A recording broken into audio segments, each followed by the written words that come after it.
The views expressed and the opinions given by the individual host and their guests do not necessarily reflect those of Para-X, its affiliates, or its sponsors. All these voices.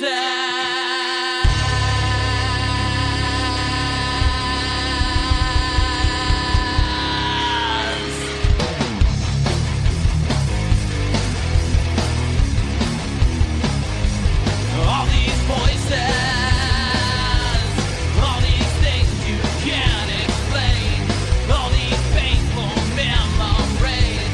They keep haunting you and daunting me. It's just the ghost of you and me. It's just the smoke and gasoline. It's just the ghost of you and me. Of you and me. Hello everyone, and welcome to another episode of Staring Into the Abyss. I am your host, horror author James Hershey Jr., and with me as always, my co-host, old boy James Ash. How you doing, brother? I'm doing pretty good. How's everybody tonight? Tonight's show is going to be a little bit different. It's going to be an interesting one. We're going to be talking about ancient Egypt and mummies and all kinds of cool stuff like that. Every once in a while on Staring, we do like a history show. And this one is kind of a crossbreed because it's part history and it's part horror because you got the mummy thing going on, and it's just interesting to me, I think. A lot of different cultures have dealt with their dead in a lot of different ways. Like in the Norse cultures, it was very common to burn the dead. There's that iconic scene in just about every movie or TV show that has Vikings in it of them putting the body in a boat and sending it off in the water and shooting the flaming arrow and all that kind of stuff. In our culture today, there's all kinds of different ways they do it. Sometimes you get cremated, so it's kind of like that same Viking burial. Other times you get buried in the ground. Some people donate their body to science, etc., etc. There's all kinds of different ways. In ancient Egypt, the most well-known way to do it was mummification.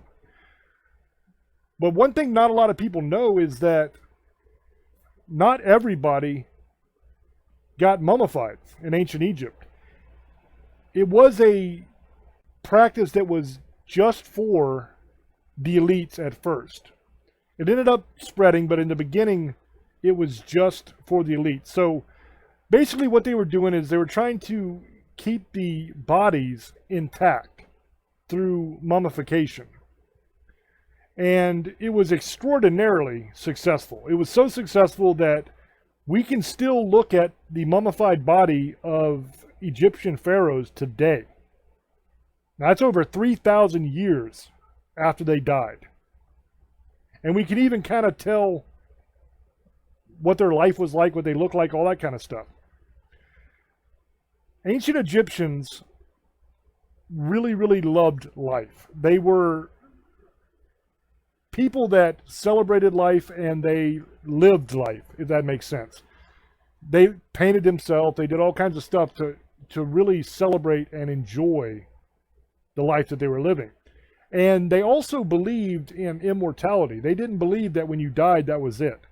They believed that after death, you had a whole nother life to live, that there was a whole nother world there for you. And that motivated them to start making plans for their afterlife really, really early in their actual life. Now, this might seem kind of contradictory and silly to a lot of people, that for a people that loved life so much, why they spent so much time thinking about and planning for their own death. But for the Egyptians, it made perfect sense because they believed that life continued after death. And they also believed that they would still need their bodies.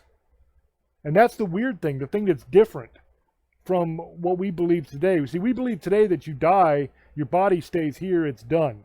And you're in spiritual form, and you either go to heaven or hell, or you haunt, or whatever you believe. But it all centers on the spirit.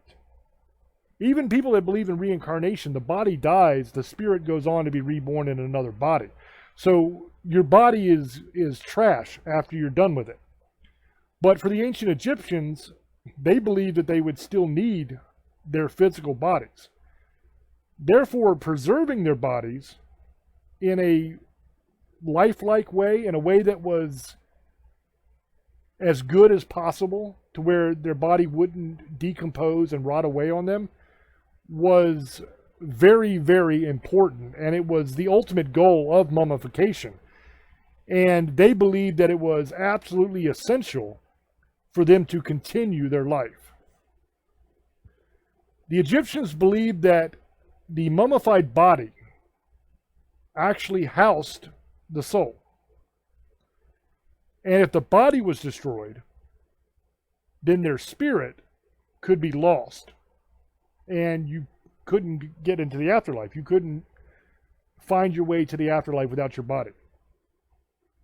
So it was very, very important for them to have their body preserved as good as humanly possible.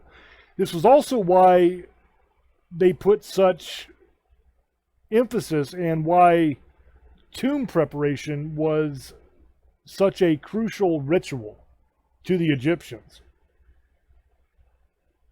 They believed that not only did you need your body in the afterlife, but all the stuff you're buried with, you can take with you too. So they would bury gold and riches with people that were well off, the pharaohs and other rich people later on, so that they would have that wealth in the afterlife. And they also wanted them to have a nice place, so they would build these big pyramids and make these elaborate tomb rooms that would have all kinds of cool stuff in it, so that when they were in the afterlife, they would have all the items that they might need in the afterlife. They buried them with things like furniture, with clothing, with food. I mentioned valuables, different jewelry, different gold, stuff like that. On the food, it's very interesting because they have found in tombs containers of honey that were buried with the people that were entombed there. And the interesting thing about honey is honey doesn't go bad. Honey is good forever. So you could literally still eat the honey that was found in the Egyptian tombs, which is very, very cool. The practice of mummification began in Egypt somewhere around 2600 BC. Now, as I said in the beginning, only the pharaohs were allowed to be mummified in the beginning. Now, they started to kind of change their attitude and change their mind about that around 2000 BC. That's when they started granting the common people access to the afterworld, as long as their body was mummified. And they would have their valuables placed in their tombs as well. Now, in 2011, a study was done on the different materials that were used during the mummification process in ancient Egypt. And one of the things that the study found was that the process of mummification took right around 70 days. Now, during this time, the priest would work as embalmers, and they would continually work on the body.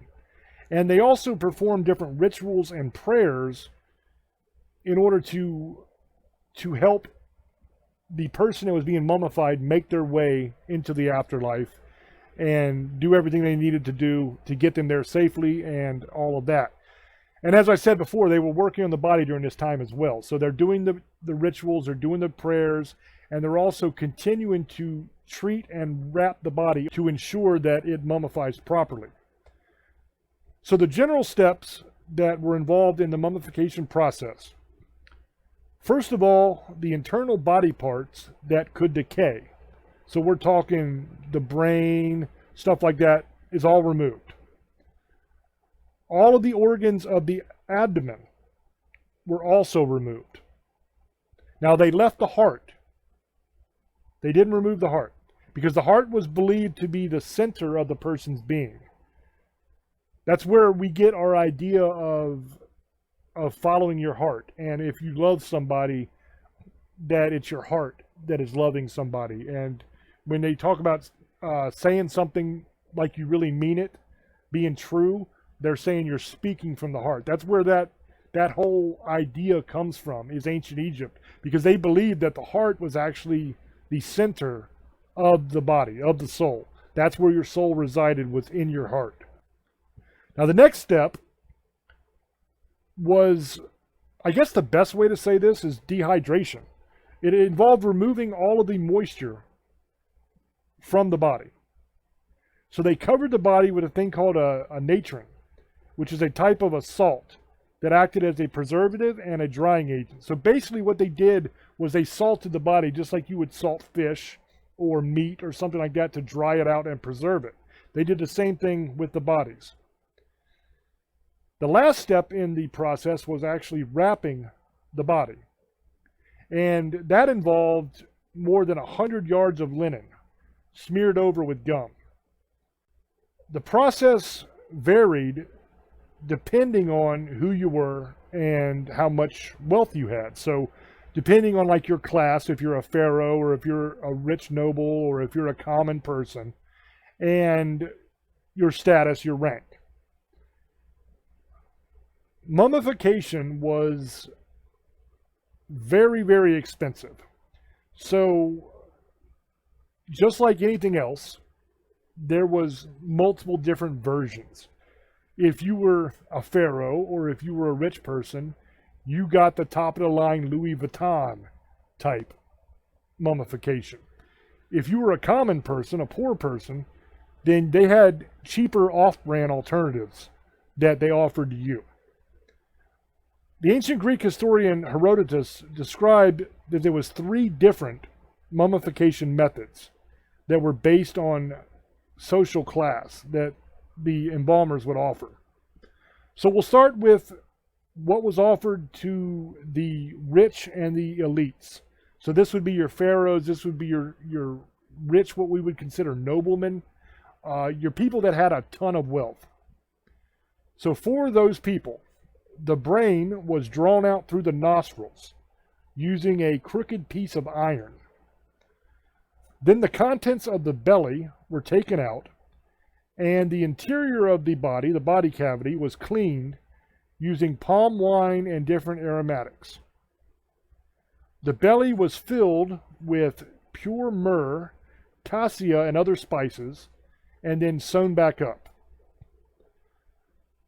The corpse was covered in the natron, the salt, for 70 days. The body was washed and rolled up in fine linens and covered over with gum. And then finally, once all of that was done, after the 70-day period, they returned the mummified corpse back to the family. So that is what the mummification process was for people of means, the people that were the ultra wealthy and the elites.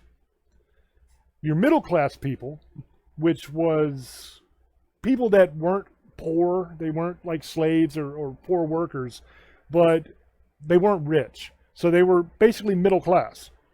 For those people, syringes were filled with oil from the cedar tree, and they would inject that into the abdomen, and that would dissolve the bowels and all the interior organs. Then the body was covered with the salt treatment for 70 days. And after the 70 days, the cedar oil was cleaned out, and the body was left as skin and bones. And then the body was returned to the relatives in an unwrapped state. So it did not have the linens wrapping it and all that kind of stuff. If the family wanted to wrap the body, they would have to do that themselves. They would have to go out and buy the linen and do that part themselves. Basically, all the middle class got was the organs dissolved with the cedar oil and the body dried out. For the poor people, the people that didn't have barely any money, their process wasn't quite as good. For them, the belly was cleansed with an oil enema, and then the body was salted for 70 days and then returned to loved ones. So for the poor people, they may not have the internal organs all dissolved away and flushed out and all that kind of stuff. Basically, they just injected the enema and then they salted the body. So those are the 3 different tiers or the 3 different levels of mummification and how they would go about it. Now, Egyptian mummification became a lost art around the 4th century AD. Now, this is when Rome took over Egypt and Christianity was on the rise. But because the Egyptians were the absolute masters at preserving the dead,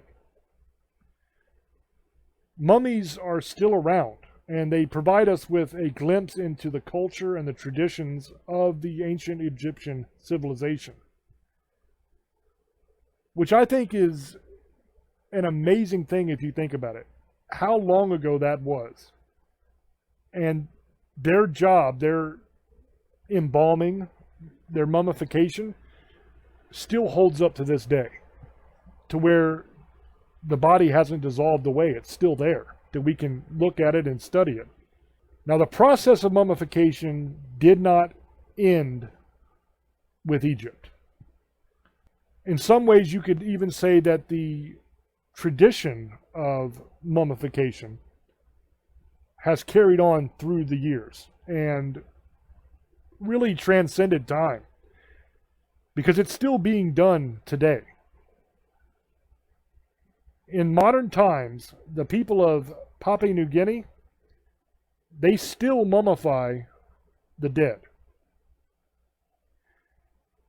Here in America, and in a lot of other Western countries, funeral homes still embalm dead bodies to slow down decomposition and basically allow time for the loved ones to have the funeral, so that they're not looking at a rotting corpse in the coffin. It doesn't stop the aging process the way the Egyptians did, but it slows it down enough to where you can have that nice funeral and be able to have an open casket and look at your relative, and they still look like them, not like a horror show. Even different anatomical laboratories are known to use the techniques that preserve the bodies for medical purposes and for education. So if they're teaching people to be doctors, they're teaching about the body, all that kind of stuff. Basically, when you donate your body to science and you get some med student that's doing operations on your body and stuff like that, those bodies, they use some of the same techniques to preserve the bodies as the embalmers do and everybody else. So the reason that I wanted to do this episode, I have always been fascinated by ancient Egypt and that whole culture and that whole civilization. And the idea that mummies are still around today from over 3,000 years ago blows my mind. The fact that those people had the knowledge and the technology. And when I say technology, I don't mean like machinery. I mean just the science of it. That they had the ability and the knowledge to preserve bodies that well and do things that we can't do today, really, is amazing to me. A lot of people, when you look back at ancient cultures, a lot of people say that they're savages or that somehow they're not as smart as we are. I guess because they don't have the internet and computers and cars and jets and all that kind of stuff. But some of the technology that they possessed was capable of doing things that we can't do today. We've talked on Staring before about the pyramids and how they were built and the technology involved in building the pyramids and how they cut the stone so precise that we can't even do it with computers nowadays and get that same level of precision. It's absolutely mind-blowing, the stuff that some of these ancient civilizations were capable of and able to accomplish.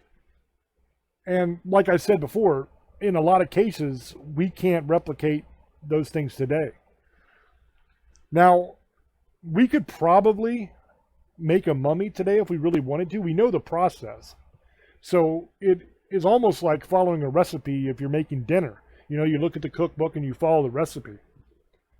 Now, I think that there'll probably be some trial and error involved because, like most things, you have the instructions, you have the steps, but I'm sure that it's an art as well. I'm sure that there's hands-on experience that comes in that is able to know exactly how much of each thing to use and stuff like that. And that's the difference between like a chef at a 5-star restaurant and somebody that's making Hamburger Helper by reading the instructions on the box. In everything, there is art, there is experience, and I'm sure that mummification was no different.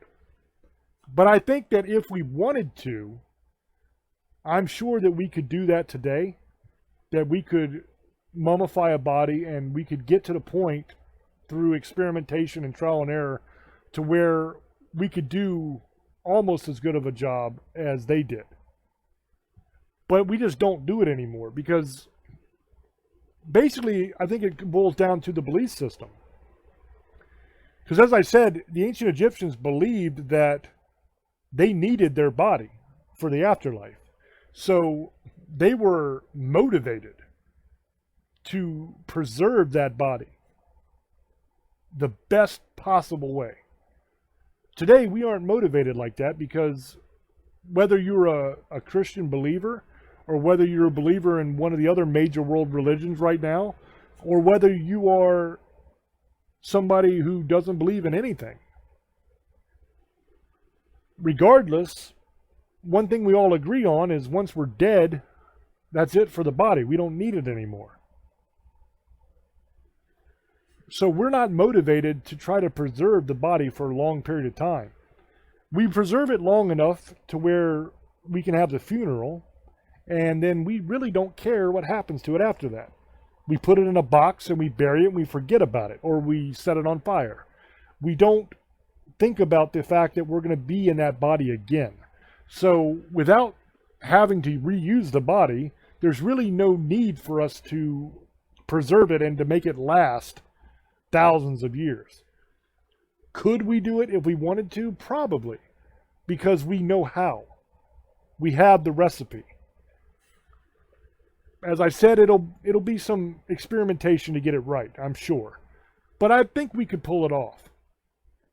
Do we want to? Probably not. Do we need to? Probably not.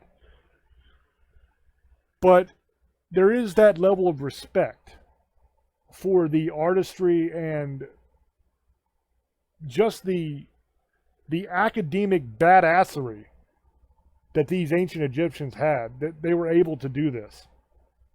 I just think it's absolutely awesome.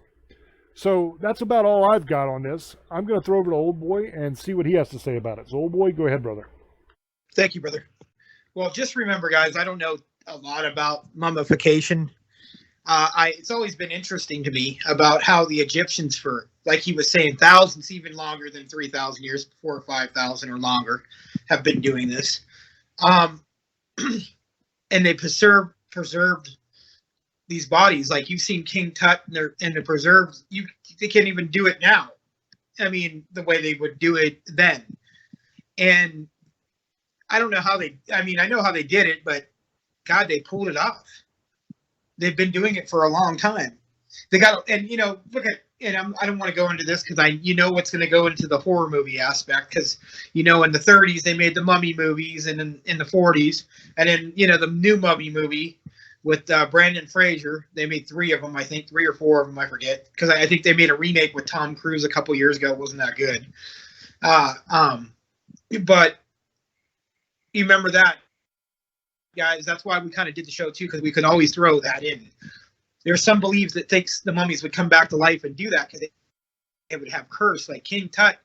When they opened those up, they said there's a curse that you're never supposed to ever get into these tombs because they were meant for the live in the afterworld.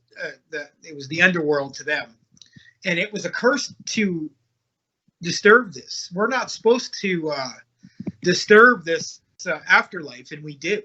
So there's all kinds of people have died on King Tut's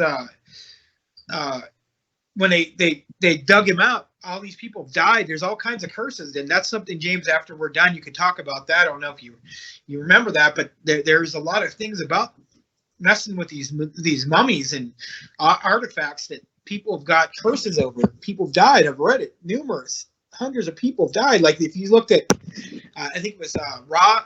I think it was name was. He had a bunch of curses, and so did King Tut. I know people have died. They looked at him and they got sick after they got him out of the. They put him in the museum, and some people have said that somebody stole something from one of the tombs and they died, and all the people who took these mummies out, stuff as bad happened to them. Their families would get something. They would curse their whole family. They would die in crazy ways. Die in a car crash. A stray bullet hit them from a shooting range. I'm just showing you examples. I don't know, but I've read a lot about these curses, and it's always interesting, especially how they did the mummification, because, like I said, you don't really see that now. And they were doing this thousands and thousands of years ago, guys. And like he said, I've always been in the Egyptian lore and that the way they lived, because they lived in they did some things that we still can't even understand, like the pyramids. We still don't know how they did that, and that could be another story. I think we've done a story about the pyramids, or is it from aliens and stuff like that? But I don't want to get into that. But they had some awesome technology for their time. They knew how to do things. They weren't stupid people. They knew how to keep things. Look at. There's still stuff standing there for thousands of years. Five. It matters what you believe. Some people 5. Some people say 10. Some people say 20. I don't know. I'm not going to get into that argument of what science is. They go back and forth all the time. I saw something where they said that the pyramids are older than they originally thought. They thought they were only 1,000 years old. Now they're saying it could be over 10. The pyramids too. So there's all kinds of different pyramids too. It wasn't just made in Egypt. So that's a whole nother story. But they had this I don't know. They were very smart people. That's where we still got. If you look at some of the stuff that we're still doing, Rome and the Egyptian, we still go by that. Like Roman numerals, we still go by their, on dollar signs and stuff like that, and coins. And if you ever see WrestleMania, and like in horror movies, they used Roman numbers, numeral numbers. So they're still using this stuff from thousands of years ago. That's why I thought it was funny you're saying it, because we're still using stuff that they did. They had their own water. A lot of people don't realize they had their own water systems. They had plumbing. They knew how. They had bathrooms. They had all kinds of stuff, guys. They know how to heat water and cool water, where we took forever almost to do it, triple the time. So when they did these bodies, like James was saying, if you didn't have money, you got the bare minimum, like you do now. They believe that your soul, if you destroy the body, you're gone. You don't exist anymore. A lot of people now, we don't really care about the body. I mean, there's people there's a new thing where there's some people who are freezing their body. We don't want to get in that. They think they're going to come back to life, but that's cryogenics. We don't want, whole different story, whole different thing we can talk about. That's another story. Good. Another show we can do down the line. And that's an idea, James. Just throwing that out there. But there's some people, after they die, they get put in like this plant thing where they turn into a tree. They fill you up in this little sack, and they put stuff like plant stuff growing through it, and then you grow out of a tree, and your body just dissolves after a while because they put stuff in there to do it. And there's people who get you get in a coffin, you rot. And like he was talking about, it's not meant for a while. It's a couple of years later, you turn into bones. And then there's, like I want to do, I'm probably going to be burned. So that's how I'm going to go out. And that's just the way I believe. Actually, the way I really want it, if you guys want to know, this is so funny we're bringing this up. If I have the money, I'm going to do a Viking funeral. Why not? That would be kind of cool. I've seen it. People are still doing. Go out on a boat They launch it, turn it on fire. There I go into the ocean. It doesn't matter anymore. I burned up.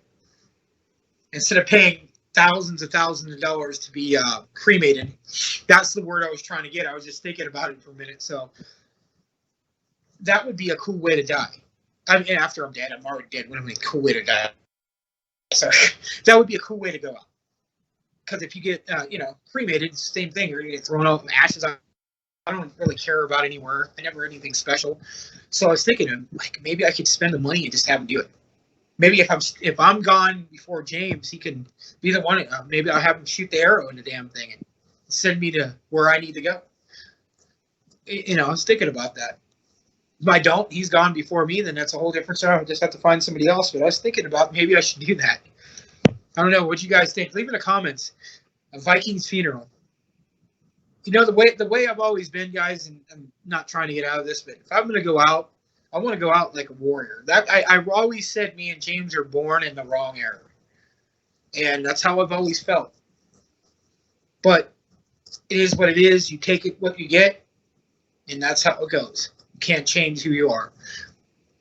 Do I believe I was here before? Yes, I believe that numerous times I've been here. I believe this is something me and James have done a couple thousand times. So, but maybe in a different dimension, like we talked about our show last time. But that would be the way I would go. And mummification doesn't seem like a bad way either, but we don't do it anymore. It's just not our thing. We are burned or we get thrown in a grave. And that's the end. Or like he was saying, you give your body to the cadavers, and you have some college student or some doctor work on you, and you give them the rights. Or you can also give your organs to people who need it, like who's dying and needs a kidney or heart. You forgot about that one, James. You donate your kidneys and your hearts and your liver and your lungs and what else? Even your skin. So you could do it that way too. That's the other way people do it. They donate their body parts. It's the same thing, the science and medical. So there's nothing bad that way. Either way you're going to do it. I that's just the way I am. I think James is probably going to be buried. That's probably what he's going to do. I could already tell you that. He's probably already got a plot for him and his wife or his family where they already have a plot or something. Maybe, I don't know. I never really talked to him about that. So that's one thing I don't know, but I'm pretty sure that's what he's going to do. And he's probably going to have a funeral for his family, and they could see him. And if something happened, I would probably pay to go see him. Tell him what I really think. No, I'm just. The weird thing is, guys, this is what you guys know. I've known James for 6-7 years, and I've never seen him in real life. I've seen him over the phone and video time and chat, but I talk to him all the time. It's like he's here, but I never see him. So that's the funny thing about it. We'll meet one day, and that's going to happen. But I would go see his funeral, and we hope not. It's not for a long time, hundreds of years. But I don't really know the technical terms of mummification. I know a lot about it. I mean, throughout going to school and stuff like that, he's pretty much summed everything up. I don't know. What if you guys lived in that era? Would have been a thing for you guys? I mean, there are some people who are still getting buried. Just dig the hole and threw you in a box, and that was it. That's pretty much what they've been doing since then. Unless you have a lot of money, people are like making. You got to remember, this stuff like my friend, and I hate to bring this up, but his girlfriend passed away a little over a year ago, and it cost him thousands of dollars. Thousands. He already had a plot, but that plot was thousands of dollars. So it cost, even just that was like $20,000 to $30,000. It's expensive, guys. Even if you do, the bare minimum is going to cost you $3,000 to $4,000. So these guys make a lot of money, man. I mean, there's probably some funerals that cost hundreds of thousands of dollars. I think Michael Jackson's was like couple $1 million. So you're talking big money. Some of these people, I have friends who are doing this stuff, working in morticians. My friend's like maybe 46. No, not 46. She's like 43, and she's already retired. They make really good money. It's expensive. These guys to do all this stuff. you got to be a certain kind of person to do this. You're looking at bodies all the time, and especially if they do autopsies. If you know, sometimes they hire these people to do autopsies. I think that's a whole nother job, but they still work with these people. So you're going to have to see things you don't want to see. There's some cases you can't even see it because the bodies are just too gone. Accidents, stuff like that. You just have a closed casket, or, you know, children, you just have to be a certain way to deal with what you're seeing. You're seeing death all the time. And some people are like, it's no thing. It's like getting up in the morning and going to your regular job. This is what it is to them. And my friend was like that. And she got retired, man. She has a really good job. She had a really good job. She owned her own mortuary. She lived there. I don't know how. That's crazy. She dealt with that. But hey, some people can do it. It doesn't bother them. So imagine this is where they learned it from. You know, for over the thousands of years, we're using some of the same techniques. Embalming fluid, you know, I think it was a mixture of, God, I forget what it's called. Because I know people who you could do I hate to bring it up this way. They called it sherm. They used to dip it in embalming fluid into a cigarette, and they would smoke it, and they would be messed up for like 2 or 3 days. I remember people. I never did it, but I knew people who did, and that was what they would do. That's how crazy it was. It's pretty much embalming fluid. They dip it in a cigarette, and they sell it for $10 or $15. I don't want to promote drugs or anything, but I lived in California. I knew a lot about that. So I heard people did it. And that's crazy because that's what they put in people's bodies. And that's just a street name for it. But that's crazy because it make you going crazy. I don't know why in the hell would you smoke it? That's crazy to me because that's what they put in dead bodies. But hey, people do crazier stuff, you know? So, no, this is really cool.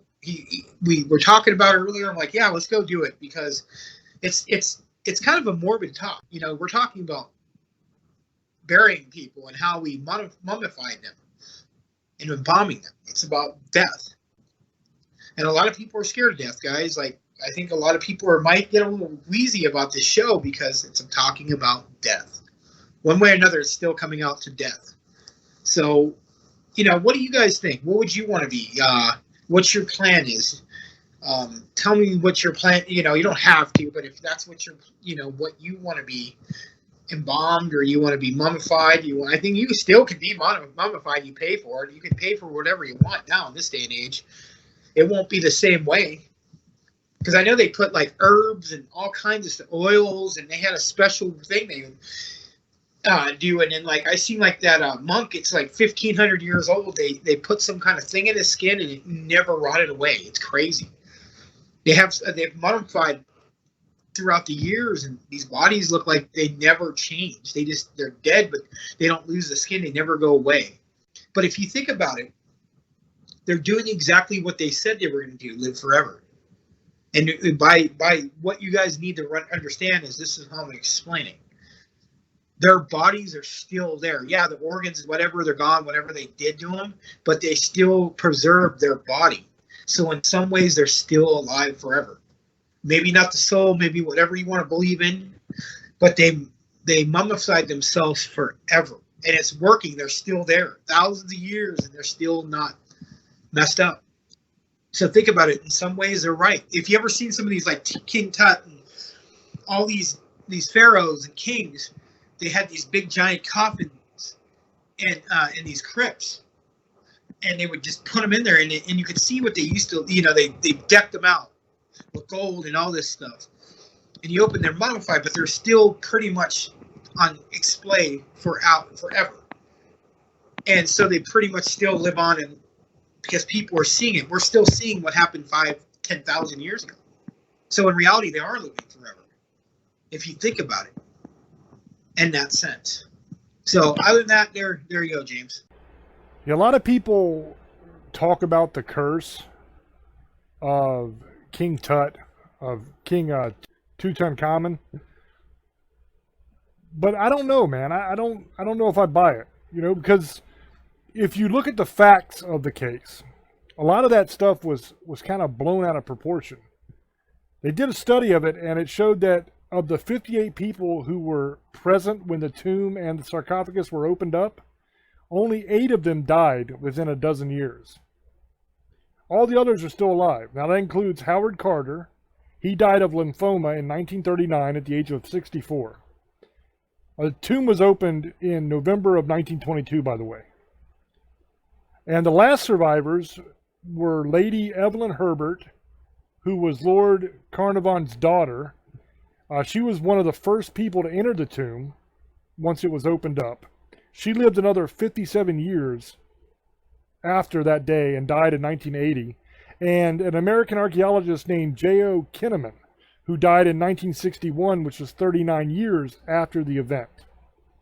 So you have a lot of theories on the curse, and people that don't believe in the curse but still buy into the idea somehow that all these people died will say that, oh, it's because the air inside the tomb was old air and it had different diseases and bacteria and stuff in the air that our system isn't used to. And that's what killed them, some sort of mold or something like that. But that's not true either, because if you look at it, some of the people that lived the longest after the opening were the first ones in. So if the air was bad in there, the first people in would have breathed in all of that bad air. So they should have been affected as well, and they weren't. The first of the mysterious deaths after the opening of the tomb was that of Lord Carnarvon. Now, he was bitten by a mosquito, and after he was bitten like on the face by a mosquito, and after he was bitten, he was shaving, and he accidentally cut the mosquito bite while he was shaving, and that cut ended up becoming infected, and he got blood poisoning from the infection. And that's what ended up killing him. Now, 2 weeks before he died, this lady named Marie Corelli wrote a letter that was published in the New York World magazine. And in that letter, she quoted an obscure book that said that dire punishment would follow any intrusion into a sealed tomb. Now, that is just spooky enough for the media to run wild with it. And that's exactly what happened.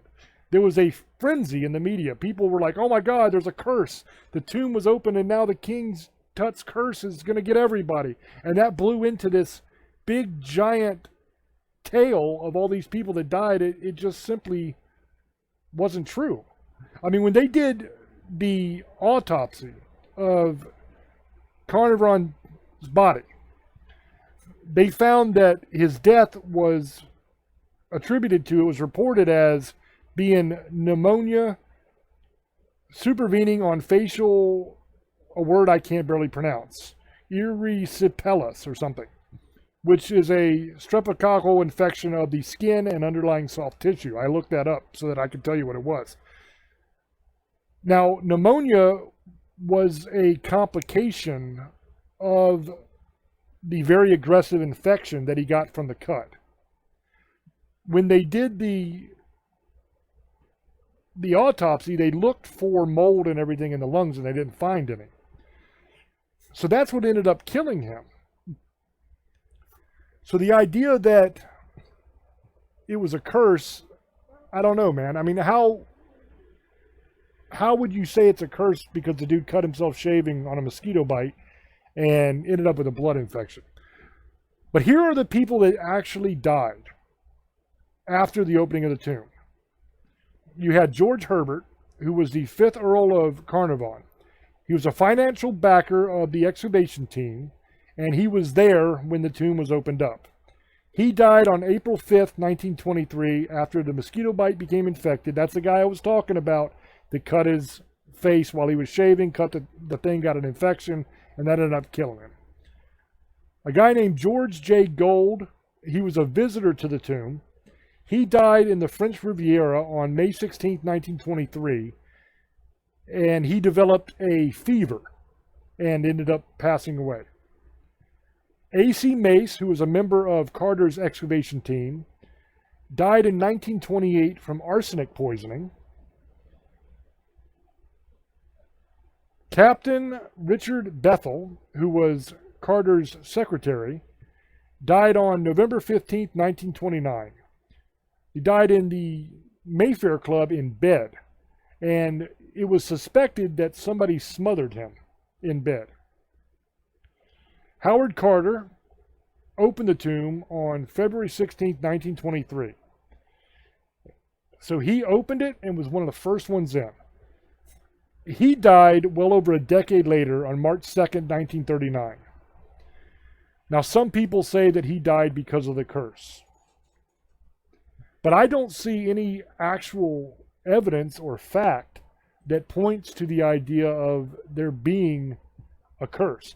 One thing I can tell you is there was a lot of reports and a lot of stories that inside the tomb of King Tut was an ancient curse that was carved into the wall. I can tell you that is 100% a myth. That has been disputed and has been debunked by multiple scholars that have examined it. They've said it is absolutely not true. There was no curse that was carved into the wall. This includes people that have been in the tomb and people that were there when it was opened up. They all say there was no curse that was carved into the wall, inscribed on anything. There was nothing written in there that had a curse on it. That is complete fabrication, and that is one of those things that I think when the lady wrote the letter and the media picked up on it, there was a lot of fantastic storytelling that went on. People blew things way out of proportion, and then when you started having people die, that just confirmed all of the things that they already believed. Now, I think that if you look at a lot of different historical events and you take it out a couple years afterwards, you're going to have multiple people that die that were at pretty much every event. I mean, of the people that are listening right now on the radio to this show, if you go 2 years from now, I bet you there'll be a dozen or more of you that are dead. Now, I don't mean to scare you. I'm just saying. It might be us. Who knows? I might be gone. People die. It happens. But I don't see any deaths that are unexplained. I don't see any deaths that are like he was perfectly fine and then all of a sudden he just dropped dead for no reason and they couldn't find nothing in the autopsy. I don't see anything like that. I see stuff that is easily explained away as being either an infection or poisoning or smothering or whatever. Now, could that have all came from the curse? Maybe, but once again, there was no curse inscribed anywhere. So if there was a curse, it had to be something that was done at the time when Tutankhamun was actually buried in the tomb, and there's really no record of it. So I think probably the whole story of the curse is just that, a story. Now, I could be wrong, and it could be a real thing, but I don't see any evidence for it. You could always say that these people died as a result of the curse, but that's like trying to prove a negative. You just can't prove it. I mean, there's no way to prove that these people died from the curse, because there are rational, scientific reasons why they died. There are all explainable. So to me, if you're going to tell me that a supernatural curse is responsible for somebody's death, there can't be other factors that explain why that person died. That's my view on it. Now, you might have a different view, and that's fine. Let us know down in the comments when this video hits YouTube what you guys think about it. So with that being said, I'm going to throw it back over to Old Boy to get his final sum up, and then he can go right into his shout-outs and everything after that. So, Old Boy, go ahead, brother. I want to thank everybody from Parax Radio for joining us every Sunday at 9 Pacific, 12 Eastern AM, technically Monday morning. Thank you for listening to us every weekend. I think we're going to start doing a best of show during the week, so you guys can check that out on Parax Radio. You guys want to subscribe, go to James Hersey's YouTube page, subscribe.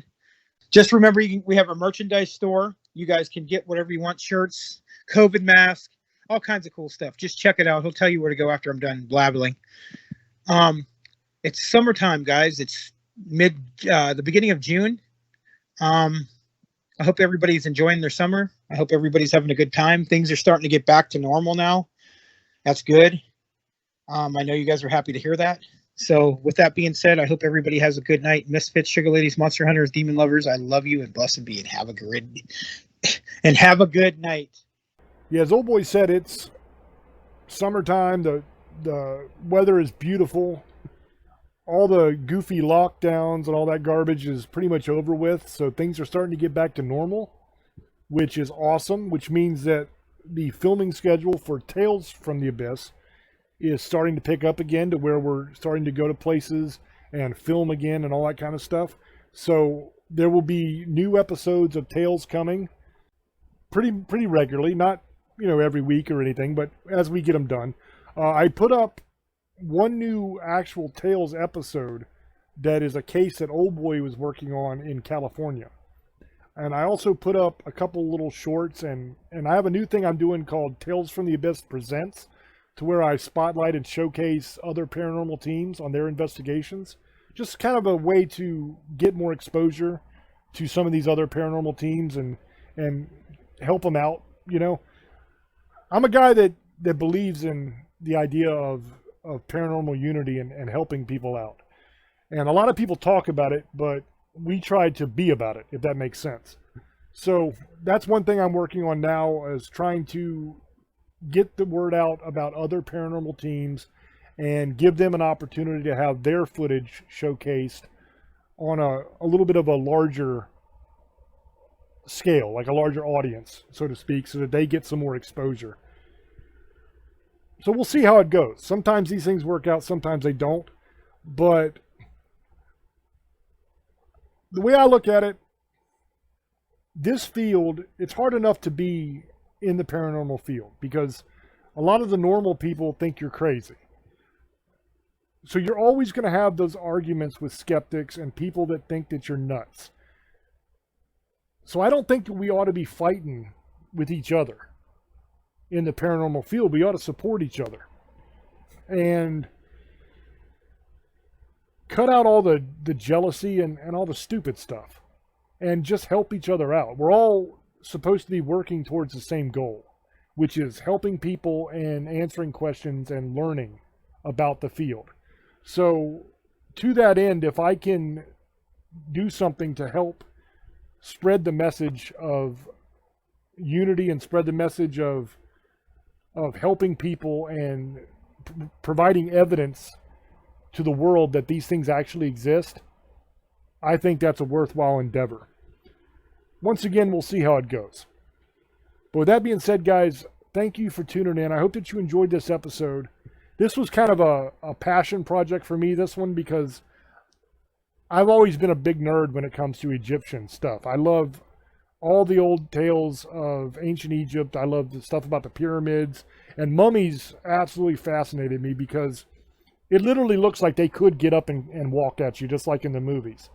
They look that real. They're that well preserved. And I've been toying with the idea of doing a show for a long time on the mummification process and how it was done, because it fascinates me. But I didn't know if anybody else would give a damn about it. I thought it could be that people would be interested in it like I am, or it could be that people are going to say, well, why the hell do I care how they did it? So it was a gamble, but I think in the end, it's something I wanted to do, so I did it. So I hope that you guys enjoyed it. Let me know down in the comments what you think. And as always, thank you for tuning in and hanging out with us. And we will catch you on the next one. Until we speak to you again, love many, trust few, and do harm to none. God loves you, and so do we. Bye-bye.